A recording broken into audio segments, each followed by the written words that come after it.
கோழியும் மயிலும். ஒரு கிராமத்துல ஒரு அழகான கோழியும் ஒரு அழகான மயிலும் வாழ்ந்து வந்தன. ஒரு நாள் இருவரும் தனித்தனியாக பல வியாபாரம் செய்ய முடிவு செய்தார்கள்.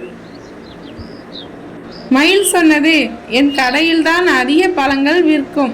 என் அழகை பார்த்து எல்லோரும் என் கடைக்கே வருவாங்க என்று பெருமை பேசியது. கோழி அமைதியாக சொன்னது, நான் நல்ல பழம் விற்று நம்பிக்கையை சம்பாதிப்பேன் என்றது.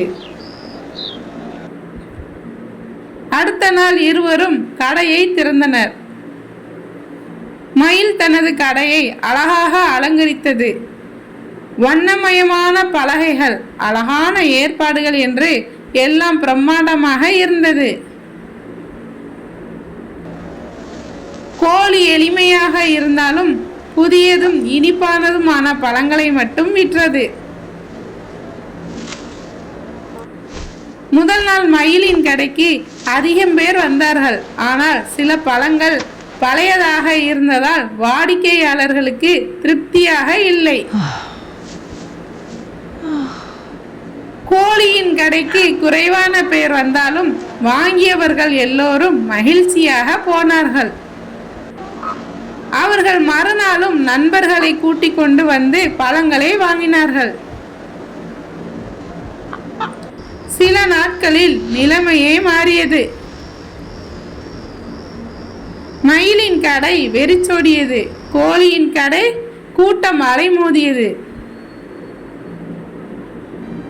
மயில் தன் தவறை உணர்ந்து வருத்தமாக கோழியிடம் வந்து, நான் வெளியழகை மட்டும் பார்த்தேன், நீ உண்மையா வேலை செய்த என்று கூறியது.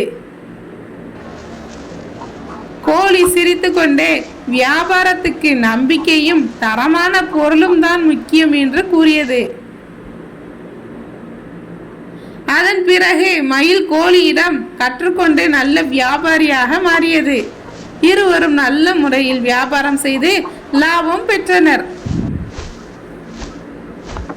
நீதி, அழகு மட்டும் போதாது, தரமும் நம்பிக்கையும் தான் வெற்றிக்கு காரணம்.